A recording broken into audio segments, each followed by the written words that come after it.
आज मैं आपको केमिस्ट्री के अंदर में रासायनिक सूत्र कैसे बनाया जाता है, कैसे लिखा जाता है, ये सब मैं आपको सिखाऊंगा।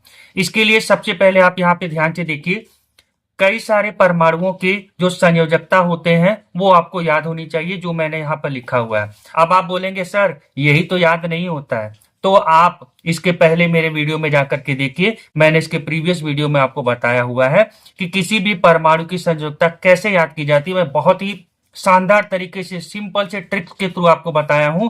आप 7 से 8 मिनट के अंदर में 30 परमाणुओं की संयोजकता याद कर लेंगे, जो आपकी कई सारे एग्जाम में बहुत ज्यादा मदद करने वाला है।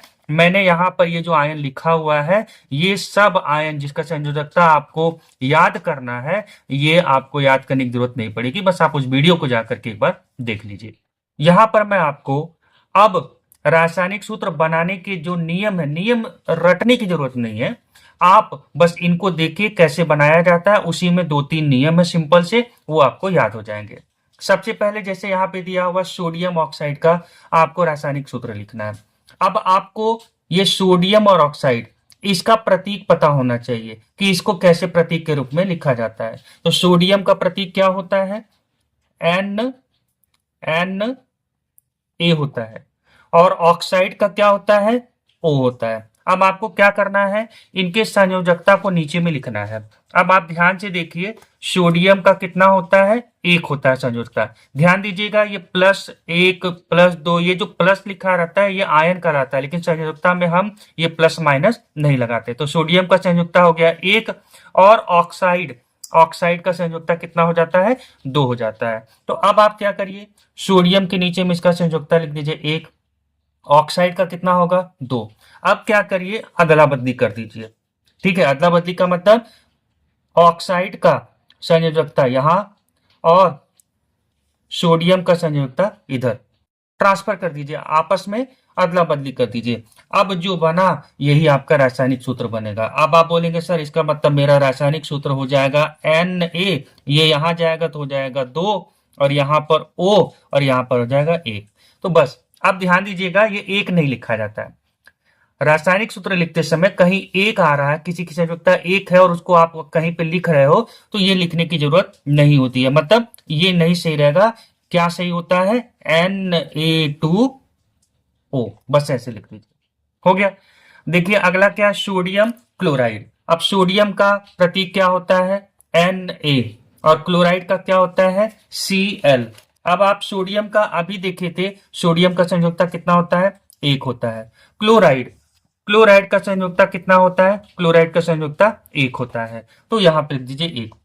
मैंने अभी आपको क्या बताया, जब संयोजकता 1 हो तो उसको लिखने की जरूरत नहीं है। मतलब ये अदला बदली वाली जो कहानी है ये तो होती है, लेकिन 1 है दोनों में तो लिखने की जरूरत नहीं है। तो सोडियम क्लोराइड का फॉर्मूला क्या बन जाएगा आपका? NaCl बन जाएगा।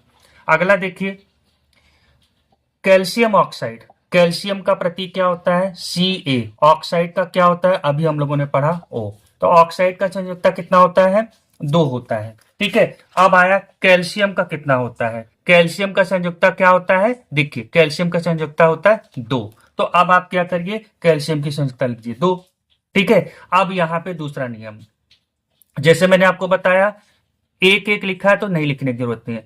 ऐसे ही अगर दोनों समान नंबर की संयोजकता हो, मतलब जो जो परमाणुओं की संयोजकता आपने लिखा है और इनको यहां अदला बदली करना है, अगर ये दोनों नंबर समान हैं तो आप इसे नहीं लिखेंगे। मतलब आप नॉर्मली सोचेंगे इसको लिख दें Ca2O2, नहीं, दोनों समान है। तो जैसे मैथ में हम लोग कट करते हैं, ठीक है, दोनों 2 एकम 2 2 एकम 2 करके काट देते हैं, वैसे इसको काट दीजिए। ठीक है, तो 1 आ जाएगा। अब 1 आ जाएगा तो 1 वैसे लिखने की जरूरत नहीं होती। तो कैल्शियम ऑक्साइड का फॉर्मूला क्या हो जाएगा? CaO। मतलब यहां से आपको क्या नियम समझ में आया कि अगर दोनों जो परमाणुओं की निश्चित संयोजकता समान आ रही है तो हम उसे फॉर्मूला लिखते समय नहीं लिखते हैं। अब यहां पे देखिए अगला क्या है, एल्यूमिनियम हाइड्रोक्साइड। एल्यूमिनियम का प्रतीक Al, और हाइड्रोक्साइड का क्या होता है? OH होता है। अब यहां पर एल्यूमिनियम का संयोजकता कितना? 3, और हाइड्रोक्साइड का कितना होता है? तो हाइड्रोक्साइड का यहां पर होता है 1। तो लिख दीजिए एल्यूमिनियम का हो गया कितना? एल्यूमिनियम का हो गया 3, और हाइड्रोक्साइड का हो गया 1। अब देखिए ये यहाँ जाएगा, ठीक है, तो लिखते ही नहीं है। 3 यहाँ पर जाएगा। अब ध्यान दीजिएगा, यहाँ पर अगला नियम आपका आने वाला है। आपने लिखा Al, आपने बोला सर 1 लिखना नहीं रहता, मत लिखिए, लिखा ही नहीं जाता है। अब जब लिखने जाओगे OH और यहाँ पर 3 इसकी संयोजकता यहाँ पर कर दोगे, बस यहीं पर आपसे गलती हो गई। क्यों? क्योंकि यहाँ पर अब अगला नियम ये होता है कि कभी भी जब ये जैसे संयोजकता 3 आप यहाँ लिख रहे हो, तो ये 3 तो दोनों लोगों के लिए है ना। OH हाइड्रोक्साइड में क्या है? OH। तो ये 3 यहां पर ऐसे लिख रहे हो, इसका मतलब ये संयोजकता सिर्फ हाइड्रोजन के लिए है? नहीं, ये 3 देखिए ध्यान से, OH हाइड्रोक्साइड के लिए जा रहा है। अब दोनों के लिए एक साथ दिखाना होता है, तो कैसे दिखाया जाए? इसका तरीका ये होता है कि आप इसको इस तरह से ब्रैकेट में कर दीजिए। जैसे ब्रैकेट में किए, बस आपका फॉर्मूला बन के तैयार हो गया। AlOH का होल थ्राइस, थ्राइस मतलब 3, होल 3 बोलते हैं। ठीक है दोस्तों, बस यही समझ लीजिए आपका नियम है। यही 2-3 नियम मैंने क्या बताया। पहला नियम था 1 रहेगा दोनों का तो नहीं लिखते हैं। अगर समान नंबर की संयोजकता आती है तो उसे भी नहीं लिखते हैं, कैंसिल कर देते हैं। और अगर संयोजकता किसी परमाणु के पास जा रहा है और उस परमाणु के पास जाते समय आपने ध्यान दिया भैया वो परमाणु नहीं है, बल्कि एक से ज्यादा परमाणुओं का समूह दिख रहा है, तो उस कंडीशन में, जैसे यहाँ O और H, एक से ज्यादा परमाणुओं का समूह दिख रहा है, तो यहाँ पर संयुक्ता लिखते समय हम ब्रैकेट में करके तब उसके बगल में संयुक्ता लिखते हैं। अब जरा यहाँ पर देखिए, कॉपर सल्फेट, कॉपर का Cu होता है, सल्फेट का क्या होता है? SO4 होता है। अब ध्यान से देखेंगे आप तो लिखा है कॉपर 2। कॉपर 2 क्यों लिखा गया है? क्योंकि कॉपर में 2 होता है, क्यूप्रस और क्यूप्रिक। क्या होता है? क्यूप्रस और क्यूप्रिक। ठीक है, तो क्यूप्रस में +1 होता है और क्यूप्रिक में, क्यूप्रिक के अंदर में +2 होता है। जबकि क्यूप्रस में क्या होता है? आयन प्लस, क्यूप्रस के अंदर में +1 आयन होता है और क्यूप्रिक के अंदर में +2 होता है। और जब हम इनको इस तरीके से लिखते हैं, ये भी एक तरीका है लिखने का, तो कॉपर और फिर उसका जो भी संयोजकता होता है उसको हम लोग क्या करते हैं? रोमन में करके ब्रैकेट के अंदर लिख देते हैं। तो आपको जो दिया गया है वहां पर कॉपर 2 दिया गया, मतलब अगर हम इसकी संयोजकता देखें तो क्या आएगा? तो कॉपर का आता है 2।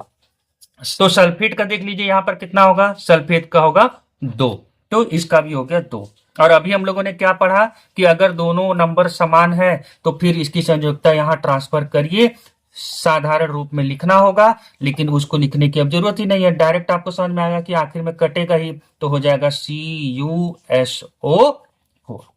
ठीक है दोस्तों, अब ये मत कहिएगा कि सर ये यहां पर गया। अब ये दिमाग में अपने डाउट मत रखिएगा कि जब 2 यहां पर गया तो हम एक साथ लिख के क्या, जब नंबर समान है तो ये आपस में कट जाएंगे। ठीक है, ये क्या हो जाएंगे? कट जाएंगे, तो इसीलिए लिखने की जरूरत नहीं है। अगला है सिल्वर ब्रोमाइड। सिल्वर का क्या है? Ag और ब्रोमाइड का क्या होता है? Br होता है। सिल्वर का संयोजकता अगर आप देखेंगे तो सिल्वर का संयोजकता कितना होता है?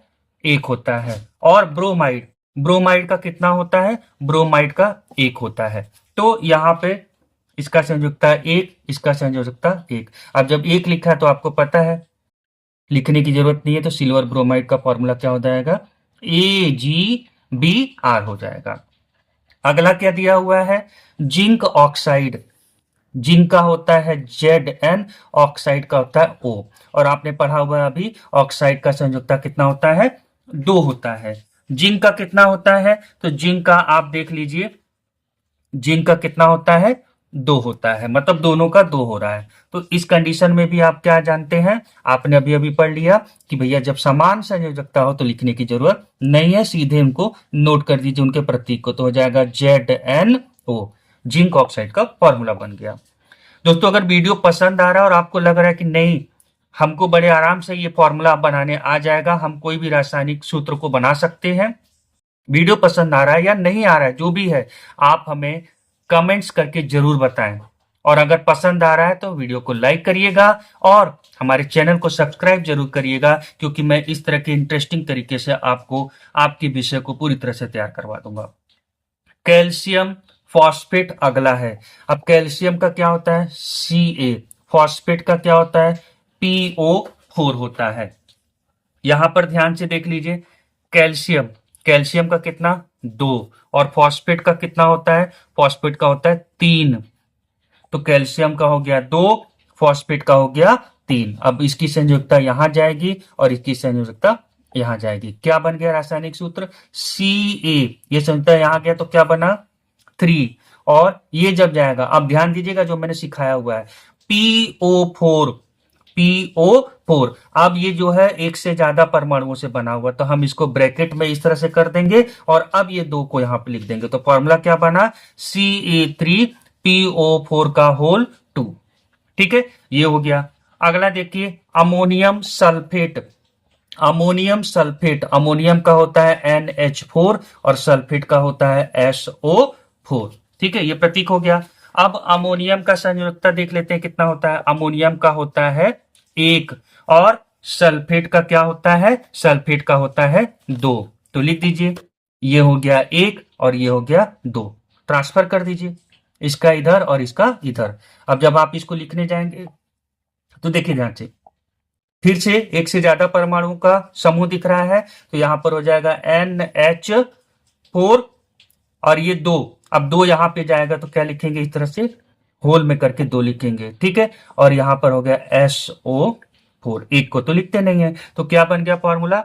NH4 का होल 2 SO4 बन गया। लास्ट फॉर्मूला है कैल्शियम बाइकार्बोनेट। कैल्शियम का प्रतीक Ca और बाइकार्बोनेट को ही हम लोग कहते हैं HCO3। क्या कहते हैं? HCO3। तो इस कंडीशन में देखिए, कैल्शियम का कितना होता है? कैल्शियम का होता है +2 और बाइकार्बोनेट का होता है -1। ट्रांसफर कर दीजिए, इसकी संयोजकता यहां, इसकी संयोजकता यहां। तो Ca, अभी इसको लिखने की जरूरत ही नहीं है। अब यहां पर बाइकार्बोनेट, बाइकार्बोनेट HCO3। अब आप देख रहे हैं एक से ज्यादा परमाणु है, जब ये संयोजकता यहां पर जाएगा तो हमें इसे ब्रैकेट में करके लिखना होगा। तो इस तरह से मैंने 10 फॉर्मूला आपको बनाना सिखाया और इसी में जो जो नियम मैंने आपको बताया हुआ है आप उसको बस समझ लीजिए। आपको फिर फॉर्मूला रटना नहीं पड़ेगा, फॉर्मूला हमेशा के लिए आपको बनाना आ जाएगा।